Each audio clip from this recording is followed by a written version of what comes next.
Ob 70-letnici festivala je šel nov album, oziroma izdali ste nov album. Kako je prišlo do te izdaje? Zanimivo je bilo že samo izhodišče. To je direktor in umetniški vodja Darko Borle, ki je rekel, že lani, prihodnje leto imamo pa 70-letnico, pa bi bilo fajn to še obeležiti z enimi posnetki, z enim CD-jem, z enim albumom, recimo, da bi ti iz teh koncertov, ki si imel akustične koncerte na različnih prizoriščih, ene 70 minut ven tega zbral, ne? Čim manj čvekanja, po domače rečeno, in pa seveda glasbo, ne? Tok in tok pesmi. Jaz sem najprej bil malo skeptičen, potem sem pa na ta izziv seveda pristal, zakaj pa ne. In hvala Bogu ima Radio Slovenija prvi program vse te posnetke mojih koncertov v arhivu. Dobro, bom to malo preposlušal, pregledal, popisal. Več kot 16 ur je bilo materijala. Sem rekel 70 minut iz 16 ur ne bo šlo. Dajmo narediti trojni album. In potem sem ga mislil stilistično tako obarvati, da bi bila en CD bi bil jaz sam, solo, samo s kitaro in vokal, drugi jaz in moji gostje, eden ali dva, tretji pa jaz in Pavle Primož Grašič, ker sva pa igrala edini koncert, ki ni bil akustičen, ampak sva imela tudi elektroakustične kitare. Potem pa seveda tukaj je bila še založba kvalitetnih proizvodov, se pravi bivši ZKP, založba kaset in plošč Radio Televizije Slovenija, ker to je povezan z radijom s prvim programom, z posnetki in ne bi delali trojnega, ampak dvojnega. Zaradi oblikovanja, zaradi financ in tako dalje. Da lahko pokažete, malo ga dvigante. Ja, in je res, da je to zdaj oblikovno fantastično. Res je reprezentativen album. To je čisto nekaj drugačen. Kot smo jih vajeni, seveda. In tudi, če bi bil trojni, že ne bi tako lepo zgledal. In zraven je seveda knjižica, z vsemi besedili. No, zdaj smo pa pri vsebini. In ko sem jaz zvedel, da bo to samo dvojni album, sem potem se odločil, da bom razvrstil skladbe po vsebini, po besedilih, po nastanku. Tako da so te posnetki iz 6 različnih koncertov, vsi so bili seveda v živo, brez kakršnega koli nasnemavanja, kakršnih koli dodatnih posegov, razen seveda montaža in usklajevanje, tako imenovani mastering, da gre to po besedilih, da se lahko usedeš, daš CD v avtu ali doma, hvala Bogu, 77 minut na enem CD-ju, malo več, in 76 minut na drugem. In pa besedila. In pa besedila, seveda, hvala Bogu, tudi smo imeli dobre arhivske fotografije, mene, mojih kolegov, ali pa celo prizorišča, Tale mi je zelo všeč izpred 2 let. Ta je pa zanimiva, ko prihajam na Peklensko dvorišče. Tako, prihod, bombastičen.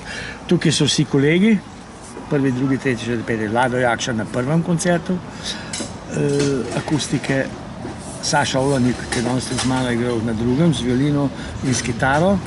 Tretji je bil Jarel Hernandez iz Kube in Tonin Koruho z Lanzarota. Tu smo na odru. To je prestižen album. Zelo, zelo. In kje se ga bo dalo dobiti? Se ga dobi tu, se mi zdi, na blagajni Festivala Ljubljana in pa na spletni strani založbe kaset in plošč, oziroma ZKP, založba kvalitetnih programov.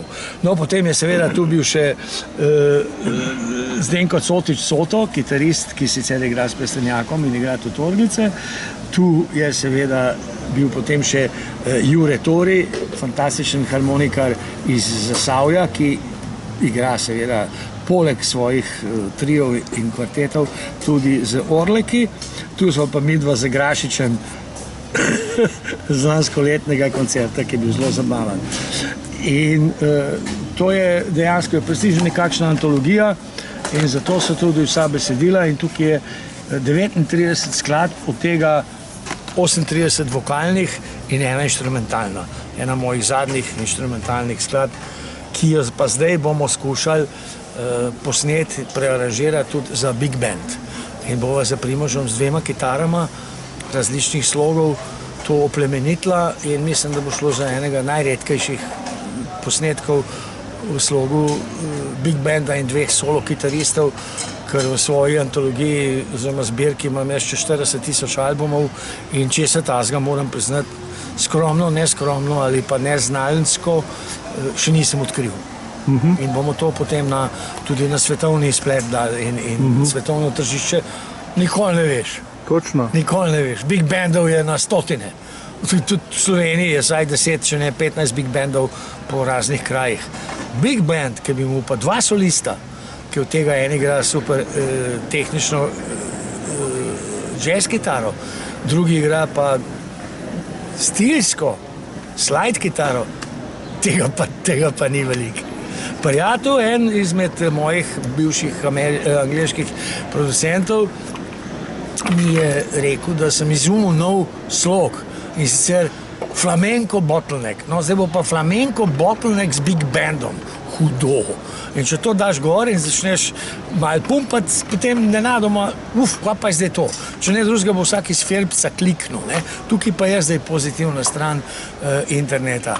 Je pa še par drugih takih možnosti, ki se odpirajo, to bomo pa videli. Koliko se mi bo še ljubil, koliko bom lahko, koliko bom znal, koliko bom prisoten, ker je zdaj malo, rekel, potujem spet, ker ni COVID, ali pa ki ga še ni.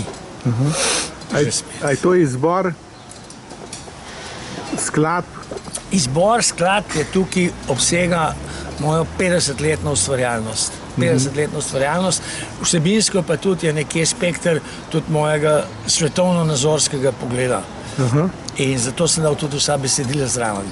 Kar pa ni pogosto pri koncertnih oziroma živih albumov, ki so v živo posneti in nimajo veliko besedil zraven. Jaz imam pa vsa besedila in celo napisana tako, kot so na posnetku, ne tako, kot so v originalu, ker kakšno stvar spremenim, se celo zmotim, dodam, pridodam in je precej presenečen.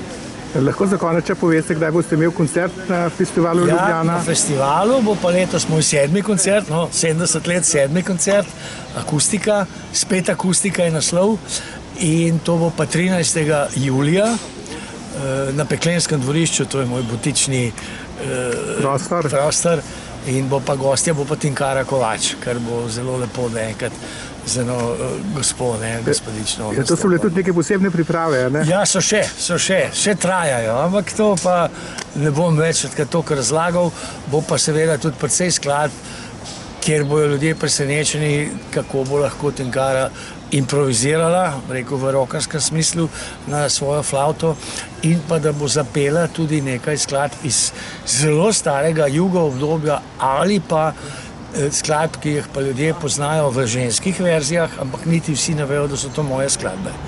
Tako da bo kar pestro. Zanimivo. Ja.